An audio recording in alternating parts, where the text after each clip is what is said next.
Hi వర్స్, నా పేరు రమేష్ కడారి, హైకోర్టు అడ్వకేట్, హైదరాబాద్, తెలంగాణ. భూ యజమాన్య హక్కు చట్టం, ల్యాండ్ యాక్ట్. ఇక్కడ ల్యాండ్ టైటిల్ యాక్ట్. ఇక్కడ ల్యాండ్ టైటిల్ యాక్ట్ అనేది ఏం తెలియజేస్తుంది? ఇప్పుడు ఆంధ్రప్రదేశ్లో ఈ యొక్క 2023 సంవత్సరం అక్టోబర్ 31న ఏపీ ల్యాండ్ టైటిల్ యాక్ట్ అనేది ఒక చట్టం తేబడింది. ఈ యొక్క భూ యజమాన్య హక్కు చట్టము 2023 ఇది అక్టోబర్ 31 తారీఖు నుంచి ఇంప్లిమెంటేషన్కి వచ్చింది.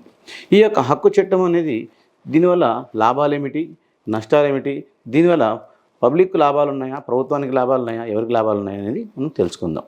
ఇక్కడ భూ యజమాన్య హక్కు టైటిల్ డీడ్ అనేది ఎప్పుడు ఏం చెప్తుందంటే, మనకు పట్టాపారు పుస్తకము ఒకటి, టైటిల్ డీడ్ అని రెండు ఉంటాయి.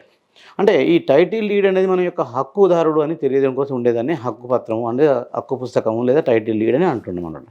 ఇక్కడ ఈ ఏపీ ల్యాండ్ టైటిల్ యాక్ట్ అనేది మనకి ఏం తెలియజేస్తుంది అంటే, పూర్తిగా శాశ్వతంగా నువ్వు భూమికి యజమానికి హక్కుదారుడివి, ఆ బిల్డింగ్కు హక్కుదారుడివి, ఆ యొక్క షాప్కు హక్కుదారుడివి, ఆ యొక్క ప్లాట్కు హక్కుదారుడు అని తెలియజేసే చట్టమే ఈ యొక్క ఏపీ ల్యాండ్ టైటిల్ యాక్ట్. ఇక్కడ మనకు హక్కుదారుని ప్రకటించుకోవాలంటే మీరు ఆ యొక్క భూమి ఆ యొక్క రెవెన్యూ అధికారుల చేత ఏర్పడేటువంటి కమిటీ చేత ఒక కమిటీ ఏర్పడుతుంది అనమాట. ఆ కమిటీలో నీకు ఈ యొక్క నేను ఈ యొక్క ల్యాండ్కి హక్కుదారునని మీరు ఒకసారి ఎంట్రీ చేయించుకోవాలి.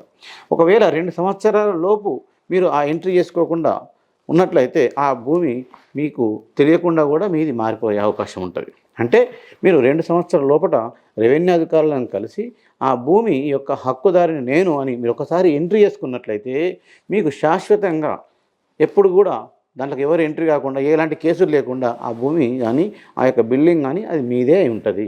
అంటే ఈ యొక్క నీతి ఆయోగ్ చట్టం కింద భాగంగానే ఈ యొక్క చట్టాన్ని తీసుకురావడం జరిగింది. భూ యజమాన్య హక్కు చట్టము 2023. ఇప్పుడు ఈ యొక్క రిజిస్ట్రేషన్ అంటే 2023 చట్టం అనేది ముఖ్యంగా తెలియజేసేది ఏంటంటే, శాశ్వతంగా సమస్యలు ఉండకుండా చేయడం కోసం ఏర్పడినటువంటి చట్టము. ఇందులో వేరే వాళ్ళకి జోక్యం ఉండకుండా చేసే చట్టము, కోర్టు చుట్టూ తిరగకుండా ఉండడం కోసం చేసే చట్టము. సో కాబట్టి శాశ్వత పరిష్కారం కోసం చేసినటువంటి చట్టము. కానీ ఇందులో ఉన్న లోపాలు ఏంటి అంటే, ఒక వ్యక్తి మనం ఎన్నోసార్లు భూముల గురించి చూసేటప్పుడు మనకు అత్యవసరమైతే తప్ప భూములను మనం చూడం. అమ్మేటప్పుడు, కొనేటప్పుడు, పంచేటప్పుడు, తాతల నుంచి తీసుకున్నప్పుడు మాత్రం చూస్తాం. అంటే ఈ 2 సంవత్సరాల లోపల మనం ఒకవేళ ఎంట్రీ చేసుకోకపోతే మన పేరిట కాకుండా భూమి వేరేళ్ళ పేరిట వచ్చిందనుకోండి, మనం ఎట్టి పరిస్థితుల్లో కూడా మళ్ళీ మనది అనడానికి లేదు. అంటే వెళ్ళాలి అంటే మళ్ళీ రెవెన్యూ అధికారుల చేత ఏర్పడే కమిటీకి మనం నివేదిక అర్పించాలి. అంటే ఇందులో లోపం ఏంటి అంటే, సివిల్ దావాలు వేయడానికి సివిల్ కోర్టులు ఉన్నాయి. ఈ సివిల్ కోర్టులకు కూడా హక్కులు లేవు. కాకపోతే ఇది చాలా డిమెరిట్. అంటే నీకు భూమి ఉన్నా అప్పుడు రేపు భూమి పరిష్కారం రెవెన్యూ అధికారుల వల్ల మాత్రమే మనకు ప్రాబ్లమ్స్ వస్తున్నాయి. మన పట్టా భూమిని వేరే వాళ్ళ పేరిట చేసిండు, నేను అమ్మినట్టు చేసిండు అన్నటువంటి ఇదేంటి కొట్లాట ఉన్న సందర్భాల మనం ఎక్కడికి వెళ్తాము? కోర్టుకి వెళ్తాం. సివిల్ కోర్టుకి వెళ్ళి దావాలు వేసుకొని తర్వాత ఆ దావా పరిష్కారం కోసం కోర్టుకి వెళ్తాం. కానీ ఈ యొక్క చట్టం ద్వారా ఈ యొక్క భూ యజమాన్య హక్కు చట్టము 2023 ద్వారా కోర్టుకు ఎలాంటి హక్కులు లేవు అని తెలియజేస్తుంది. ఇది చాలా దారుణమైన విషయం. ఎందుకంటే ప్రభుత్వ అధికారులు ఎప్పుడు కూడా మనకు అనుకూలంగా ఉండరు అనుకొని మనం అనుకున్నటువంటి సందర్భం వల్ల కోర్టుకు వెళ్తాం. కోర్టుకు వెళ్ళకుండా ఉన్నప్పుడు మనం ఇంకెవరికి చెప్పుకోవాలి?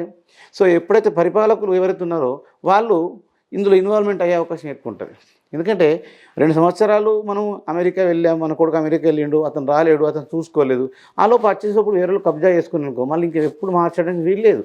అంటే ఇది చాలా దారుణమైనటువంటి పరిస్థితి. అంటే మన భూములు కానీ మన ఆస్తులు కానీ మనకు తెలియకుండా ఎవరైనా మనం అమ్మకుండా కూడా వేరేల పేర్లు మారే అవకాశం ఉంటాయి. అంటే అంత స్వచ్ఛంగా మనం అంత కాన్ఫిడెంట్గా మనం రెవెన్యూ అధికారుల చేత మన భూములు మనం పెట్టలేము. ఎంతో కష్టపడి పైసా పోగు చేసుకున్నటువంటి భూములు మనం 2 సంవత్సరాలకు లోపల మనం పేరు మార్చుకోవాలి, మన పేరిట చేసుకోవాలి అని అంత గుర్తుండేంత వీలు కూడా లేదు. గ్రామ ప్రాంతాలలో ఉన్న వాళ్ళకి ఏమీ తెలియదు. వాళ్ళ భూముల విన్నే ఆశ, వాళ్ళ భూములతోనే భూమి మన యొక్క దిక్కు అనే విధంగా ఉంటారు. వాళ్ళు ఎప్పుడైతే వాళ్ళ యొక్క భూమి వేరే పేరు పోయింది, దాన్ని మనం వేరే విధంగా కూడా తీసుకోలేము అనేటువంటి ఉన్నప్పుడు ఏ విధంగా రియాక్ట్ అవుతారు?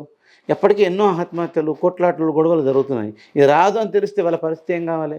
కాబట్టి ఈ యొక్క చట్టంలో ఈ చట్టం బాగానే ఉంది, ఏమని శాశ్వత పరిష్కారం కోసము భూ యజమాన్య హక్కులు ఇవ్వడం కోసం మాత్రమే ఈ చట్టం చేస్తున్నాం అంటున్నాం. కానీ రెవెన్యూ అధికారుల ద్వారా పెట్టి రెవెన్యూ అధికారుల యొక్క కమిటీని పెట్టి ఆ అధికారితో మాత్రమే ప్రాపర్టీని ట్రాన్స్ఫర్ చేసుకోవాలి అనేటువంటి నియమ నిబంధనలు ఉన్నాయి చూడు, ఇవి కరెక్ట్ కావు. దీనికి అనుకూలంగా ఇంకొక వ్యవస్థ ఉండాలి, అదే జ్యుడిషియరీ వ్యవస్థ. అందుకని ఈ యొక్క యాజమాన్యం చట్టం వచ్చినప్పుడు, భూ హక్కు చట్టం వచ్చినప్పుడు వెంటనే ఆ యొక్క అడ్వకేట్లు అందరూ కూడా దానికి వ్యతిరేకంగా పోరాడారు. అలాగే చాలామంది కూడా వ్యతిరేకంగా పోరాడారు. కారణం ఏంటి? ఈ భూ యజమాన్య చట్టం అనేది ఎంత మంచిదైనప్పటికీ ఇందులో లొసుగులు ఎక్కువగా ఉన్నాయి. పాలకులకు వాళ్ళకు అనుకూలంగా మారే అవకాశం ఉన్నది, కబ్జాలు చేసే అవకాశం ఎక్కువ ఉంది, అమ్మకుండానే టైటిల్ డీడ్ మారే అవకాశం ఎక్కువ ఉంది అన్న ఉద్దేశంతో మాత్రమే పబ్లిక్ అంతా వ్యతిరేకిస్తున్నారు. కాబట్టి ఈ యొక్క చట్టం భూ యజమాన్య హక్కు చట్టము 2023 అనేది శాశ్వత పరిష్కారం కోసం చట్టము. కాబట్టి దీన్ని కొంచెం ఆలోచించి జాగ్రత్తగా పబ్లిక్ ఉపయోగపడే విధంగా కొంచెం మార్చుకుంటే అందరికీ అనుకూలంగా ఉంటుంది. Thank you.